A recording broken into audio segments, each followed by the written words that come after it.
జీవితమంటే కల కాదు, అది కవులు రచించే కథ కాదు.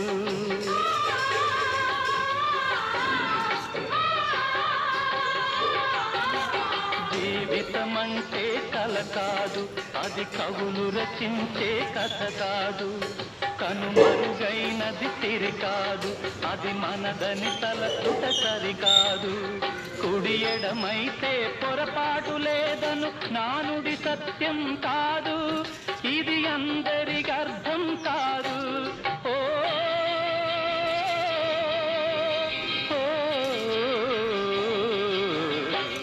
వేగు సుఖములిచింది, వేకువ పొడ చూపింది, తూర్పు తెల్లవారక ముందే కాలం మాటేసింది, నా కళ్ళను కాటేసింది.